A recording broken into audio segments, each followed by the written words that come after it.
কম্পিউটারের উপর আরেকটা ভিডিও নিয়ে আপনাদের সামনে চলে আসলাম। আজকেও এমসিকিউ রিলেটেড ভিডিও কিন্তু এইটা, সঙ্গে থাকবেন লাস্ট পর্যন্ত। ভালোভাবে আমরা এক্সপ্লেইন করব যে কেন, কোনটার উত্তর কী আর সেটা কেন, এগুলো সব ডিসকাশন করব। এতে আপনার কিন্তু অনেক সময় বেঁচে যাবে। আপনি যখন পড়ছেন তখন অনেক কিছু এক্সট্রা নলেজ পাবেন। আবারও বলছি যে যেই প্রশ্নগুলো শুধু কথা বলা হচ্ছে সেগুলোই আসবে এই নয়, সেটার রিলেটেড অনেক ইম্পর্ট্যান্ট পয়েন্ট কিন্তু আপনাদেরকে মুখস্থ করতে হবে, সেটার রিলেটেড কথাও হবে।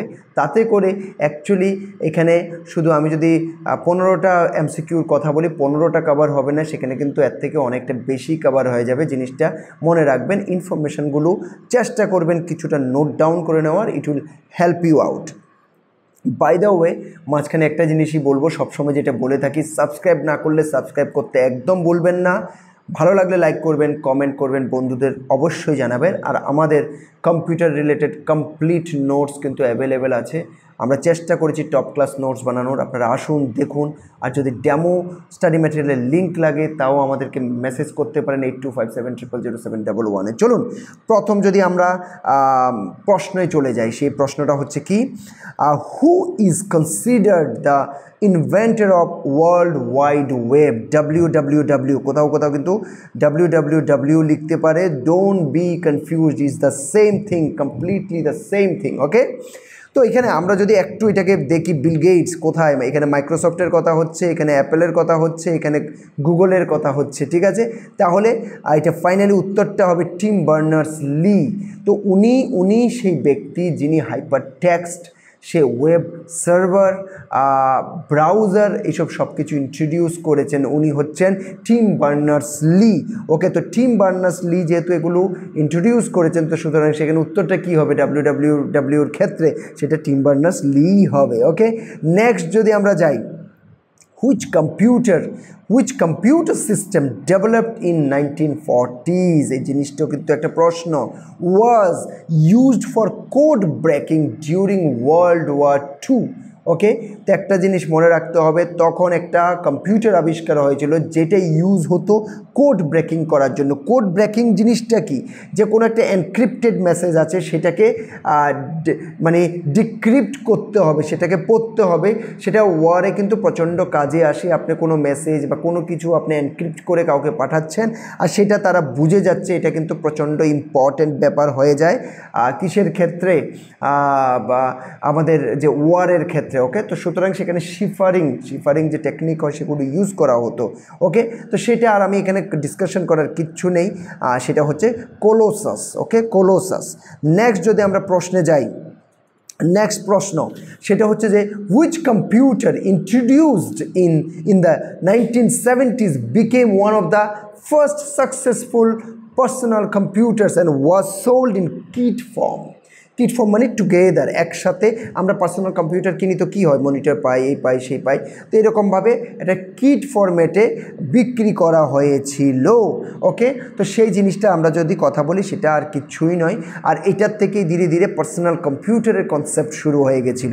সেটা হচ্ছে আলটেয়ার 8800। ওকে, তো সেটা যেই কোম্পানি সেটাকে বিক্রি করত, okay, micro instrumentation and telemetry system, এই কোম্পানিটা সেটাকে বানিয়েছিলেন আর বিক্রি করতেন। ওকে, আমরা যদি এরপরে 4 নম্বর প্রশ্নে আসি, একটু ফার্স্ট যাওয়ার চেষ্টা করছি যাতে আপনাদের সুবিধা হয়। বাই দ্য ওয়ে, আমাদের কিন্তু TPSC, TCS, TPS, SSC, TAT, banking সব কিছুর কোর্সেস চলছে। You can come, you can visit, you can see our classes, see our notes, everything, and then you can decide. আর যদি বাড়িতে বসে লিঙ্ক পেতে চান, ক্লাসেরও লিঙ্ক পেতে পারেন, স্টাডি ম্যাটেরিয়ালসেরও, ডেমো স্টাডি ম্যাটেরিয়ালসের লিঙ্ক পেতে পারেন। ওকে, নেক্সট প্রশ্নটা যেটা, সেটা হচ্ছে যে what is the purpose of RAM in a computer system? আমরা কী হয়, একটা কম্পিউটার যখন চলছে তখনই কিন্তু শুধু র্যামটা কাজ করে, সেটা ভোলাটাইল মেমোরি, সেটা নন ভোলাটাইল নয়, পার্মানেন্টলি কোনো কিছু স্টোর করে না। আর সেটা যে এইভাবে চলছে তাতে কি হচ্ছে, সেটার মধ্যে যে আমার প্রোগ্রামগুলো চলছে সেগুলো র্যামে চলে আসছে, তাতে কি হচ্ছে, আমরা ফাস্ট অ্যাক্সেস করতে পারছি, মানে কম্পিউটার, আমরা নয়, কম্পিউটার অ্যাক্সেস করতে পারছে সেটাকে ফাস্ট ওয়েতে, তো তাতে কম্পিউটারের কিন্তু স্পিড বেড়ে যায়। সেজন্যই আমরা অনেক সময় কি বলি, 3 GB মোবাইল কিনবি র্যামের নাকি 4 GB নাকি 6 GB, সেই জন্য এই জিনিসগুলো বলা হয়। ওকে, তাহলে এখানে যে উত্তরটা হবে আমি দেখছি two store data and programs temporarily while computer is running, right, permanently এখানে কোনো ব্যাপারই নেই, তো সুতরাং এ নাম্বারটা হবে হচ্ছে উত্তর। ওকে, আমরা যদি নেক্সট প্রশ্নে যাই, নেক্সট প্রশ্নে which of the following is not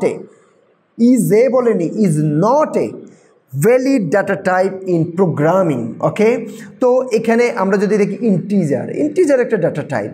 okay, কোনো ডাউট আছে নাকি? ওকে, ফ্লোট একটা ডাটা টাইপ, ক্যারেক্টার একটা ডাটা টাইপ, এরকম বুলিয়ন, এরকম বিভিন্ন কিছু আছে, ভ্যার মানে ভ্যারিয়েবল, ক্যারেক্টার, সব কিছু একটা ডাটা টাইপ। ওকে, তো এগুলো তাহলে নট বলে এখানে কিচ্ছু আমরা পাচ্ছি না, তো পাচ্ছি না মানে উত্তরটা কী হবে? নান অফ দ্য অ্যাবাভ হবে। ওকে, নান অফ দ্য অ্যাবাভ হবে। আমরা যদি 6 নম্বর প্রশ্নে চলে আসি, 6 নম্বর প্রশ্নে which of the following is an example of control structure in programming. দেখুন, জিনিসটা প্রশ্নটা যখন প্রপারলি বুঝবেন তখনই কিন্তু উত্তরটা দিতে পারবেন। এখন দেখুন এখানে ভেরিয়েবল, ফাংশন বললে মনে হবে যেন হ্যাঁ এটা জানি ফাংশনকে বারবার কল করতে পারবো, ঠিক আছে, কিন্তু এটা কন্ট্রোল স্ট্রাকচার নয়, অপারেটর তো হতেই পারে না। লুপ যে জিনিসটা আছে, লুপে কি হয়, কতগুলো ইনস্ট্রাকশনের যে সেট আছে সেটা কিন্তু বারবার আমরা ইউজ করতে পারি কোনো একটা কন্ডিশনের উপর ভিত্তি করে। ওকে, কোনো একটা কন্ডিশনের উপর ভিত্তি করে যেসব কাজগুলোতে আমাদের বারবার করতে হবে, রিইটারেট করতে হবে, সেক্ষেত্রে কিন্তু লুপ জিনিসটা ইউজ হয়। ওকে, তো লুপটা হচ্ছে কন্ট্রোল স্ট্রাকচার। ওকে, এই জিনিসটা মনে রাখবেন, সেটা হচ্ছে বি নাম্বার, উত্তর হচ্ছে B number. 7 number question number 7, which of the following best describes the purpose of counting sort algorithm? ওকে, এবার আমরা যখন কাউন্টিং সর্ট অ্যালগরিদমের কথায় আসছি, এটা একটা ধরনের অ্যারে আছে, অ্যারে অফ ডাটা আছে, সেখানে সে অ্যারে অফ ডাটাতে একটা এই যে অ্যালগরিদমটা আছে সেটা কোনো একটা পার্টিকুলার এলিমেন্টকে, ওকে, আমরা যদি বলি ধরুন না অ্যান্টিটিকে, সে অ্যান্টিটিটার যে অ্যাট্রিবিউটগুলো হয়েছে বারবার ঢুকেছে ডাটা, সেগুলোর কাউন্ট হবে, কাউন্টিংয়ের হিসেবে সর্টিং করে সেটাকে আলটিমেটলি ফাইনালি ডাটাটা প্রোভাইড করা হবে, ঠিক আছে, সর্টেড অ্যারে দেওয়া হবে। তো তার মানে কি হচ্ছে যে কোনো একটা জিনিস, তার প্রশ্নটা কি, which of the following best describe the purpose of counting sort algorithm. Okay, counting sort algorithm, তাহলে এখানে যদি আমরা দেখুন সর্ট বলে এখানে কোনো ওয়ার্ড নেই। ওকে, এখানে একটা ওয়ার্ড আছে, to sort in an array by repeatedly selecting the minimum element and moving it to beginning. No. So to sort elements in an array by counting the number of occurrences of each unique element, যে এলিমেন্টগুলো আছে সেগুলো কতবার হয়েছে, কতবার আছে ওই অ্যারেটাতে, ওই ডাটার যে অ্যারেটা আছে সেখানে কতবার আছে সেই হিসাবে সর্ট করে কিন্তু। ওকে, সেই হিসাবে সর্টিং করে, ওকে, বড় থেকে ছোট, ছোট থেকে বড় সেটা করে, তো আর অ্যারেঞ্জ করে in order. This is the answer. Okay, এরপর যদি আমরা নেক্সটে চলে যাই, নেক্সট 8 নম্বরে, যে in which year was C programming language was discovered. Okay, 1972-তে ডেনিস রিচি, DENNIS, ডেনিস রিচির ক্ষেত্রে কিন্তু একটু ব্যাপার আছে, RITCHIE। ওকে, RITCHIE, এই জিনিসটা মনে রাখবেন। ওকে, আমরা যদি নেক্সটে চলে যাই, সেটা হচ্ছে 9 number. Okay, which organization played a significant role in the development of internet? দেখুন, ডেভেলপমেন্ট অফ ইন্টারনেটে WWW এর ক্ষেত্রেও দেখেছেন, ওখানে কি করেছেন, মাইক্রোসফটের বিল গেটসের নাম দিয়ে দিয়েছে, অ্যাপেলের জন্য একজনের নাম দিয়ে দিয়েছে, গুগলের জন্য একজনের নাম দিয়ে দিয়েছে। তো এখানে কিন্তু ব্যাপারটা এইভাবে হবে না, স্টিভ জবসও হবে না, মিস্টার পেজও হবে না, বিল গেটসও হবে না। ওকে, মনে রাখবেন।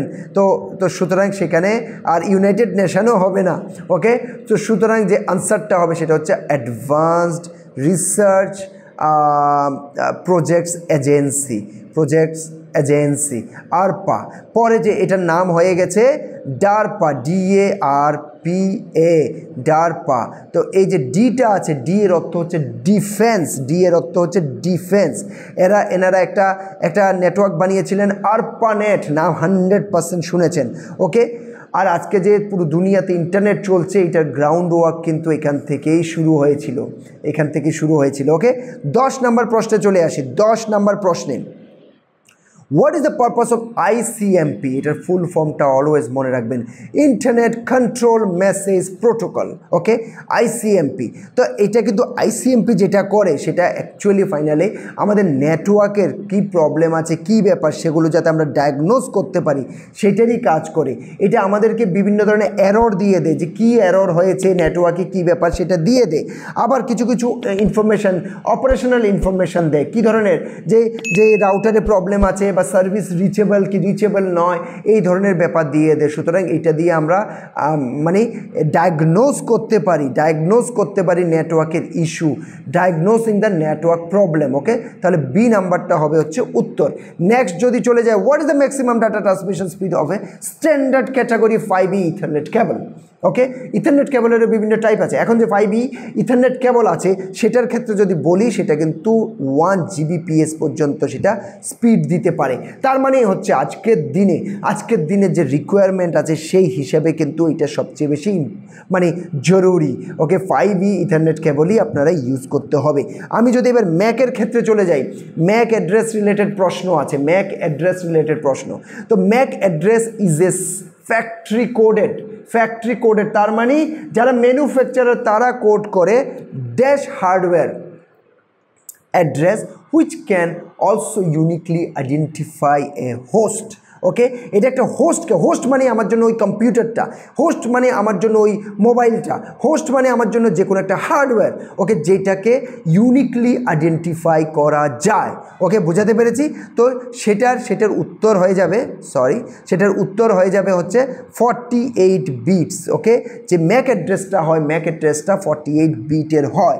এখন যদি আমি বলি ম্যাকের ফুল ফর্ম কি, media access control, CTRL control. Okay, say you have to write CONTROL. okay, so okay, আর এটা সাধারণত network interface card, NIC network interface কার্ডে সেটা ঢুকানো থাকে। অনেক সময় এই জিনিসগুলোকে যারা ফেক কাজ করে ওনারা ম্যাক অ্যাড্রেস চেঞ্জ করারও কাজ করেন। আবার এই যে ম্যাক অ্যাড্রেসটা লোকালি যদি কমিউনিকেট করার জন্য কিন্তু সেটা আইপির জায়গাতে এই জিনিসটা কিন্তু অ্যাজ এন অ্যাড্রেস কাজ করতে পারে। এটা কমপ্লিটলি ইউনিক, ইউ আন্ডারস্ট্যান্ড, একদম ইউনিক, পুরো দুনিয়াতেও ইউনিক। ওকে, তো এটাকে শুধু এই কাজে নয়, ইভেন আমি যদি নেটওয়ার্কের বাইরেও কথা বলি সেখানেও কিন্তু ম্যাক অ্যাড্রেস বাগেরা যায়, বিভিন্ন কাজে ইউজ করা যায়। এখন একটা কোন কম্পিউটার থেকে এইসব জিনিস হচ্ছে, কী ব্যাপারে এইসব ধরার জন্যও কিন্তু ফাইনালি ম্যাক অ্যাড্রেস কাজে আসে। ওকে, নেক্সট কোশ্চেনে যদি যাই, 13 নম্বর কোশ্চেন, যেখানে বলা হচ্ছে the dash of A database describes it's overall structure. আমি এই সেইতে কথা না বলে ডাইরেক্টলি উত্তর বলে সেটার কথা বলছি। সেটার উত্তর হচ্ছে স্কিমা। তো স্কিমা জিনিসটা যেটা আছে সেটাকে আমাদের যে ডাটাটা আছে মানে এটা ডিফাইন করে যে ডাটাটা কিভাবে অ্যারেঞ্জ মানে অর্গানাইজড আছে। এবার ডাটা যখন বলছে মানে টেবলস হোক, রিলেশনশিপস হোক, কনস্ট্রেন্টস হোক, যত ধরনের জিনিস আছে সবগুলো কিভাবে অর্গানাইজড আছে। ওকে, সেটাকে ডিফাইন করে। ওকে, যাতে করে লজিক্যালি একটা ডাটাবেস কিভাবে কানেক্টেড সেই জিনিসটা বলা যায়। তাহলে ফাইনালি হচ্ছে স্কিমাটা হবে এটার উত্তর। ওকে, এরপরের প্রশ্ন, which of the following is not a type of relationship in an ER model. Okay, ER মডেলে একটা জিনিস মনে রাখতে হবে, 1 to 1ও আছে, 1 to manyও আছে, many to manyও আছে, কিন্তু many to 1 বলে কোনো কিছু কিন্তু ক্যাটাগরাইজড করা নেই, কোনো সেপারেটলি কিন্তু এটা কোনো ক্যাটাগরি করা নেই।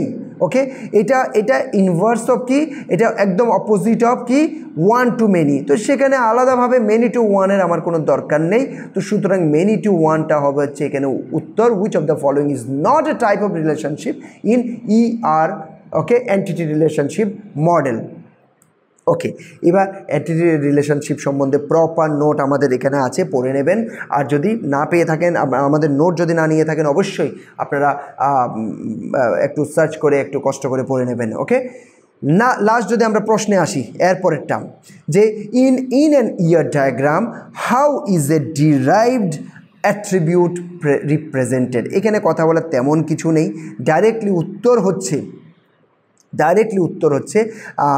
Dashed ellipse. ওকে, ড্যাশড ইলিপস এটা হবে উত্তর।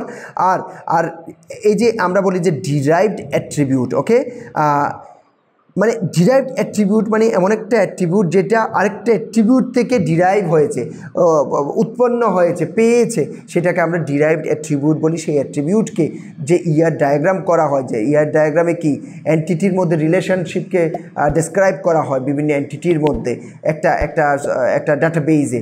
তো সেটা ডায়মন্ড শেপ হতে পারে, রেক্টেঙ্গুলার শেপ হতে পারে, ডাবল এক্লিপস হতে পারে, নর্মাল এক্লিপস হতে পারে, বিভিন্ন কিছু হতে পারে। এইখানে সেটা হচ্ছে dashed eclipse.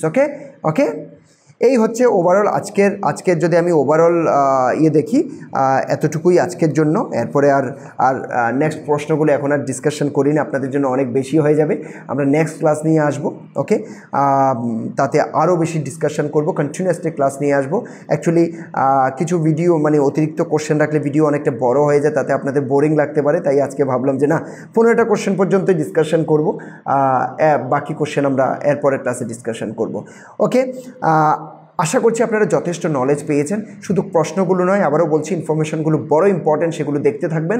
And I am requesting you guys, please if you like the videos, please always subscribe it and don't hesitate to put like, click on like button, as well as you can comment and you can share with your friends and family so that they can also get the knowledge. আর এই যে computer related জিনিস শুধু যে computer existent কোর্সের জন্য কাজে আসবে তাই নয়, সে ব্যাংকিংয়ের কোর্স যেগুলো কাজে আসে, এসএসসির বিভিন্ন কিছুতে কাজে আসে, অনেকগুলো কোর্স আছে যেগুলোতে এগুলো কাজে আসে, সবগুলোতে কাজে লাগাবেন। আশা করছি আপনাদের জন্য খুবই খুবই খুবই উপকার হবে। ওকে, আর আমাদের কোর্সের সম্বন্ধে জানার জন্য এনি টাইম আপনার কল করতে পারেন 8257000711। আর সমীর সম্বন্ধে জানার জন্য কিচ্ছু করতে হবে না, জাস্ট গুগলে গিয়ে সমীশ বলে সার্চ করুন। সমীশ সম্বন্ধে অনেক কিছু আপনারা জেনে যাবেন, তাতে আপনাদের মধ্যে কিছু তো বুঝতে পারবেন সমীশ জিনিসটা কী। Okay, thank you very much for watching this video.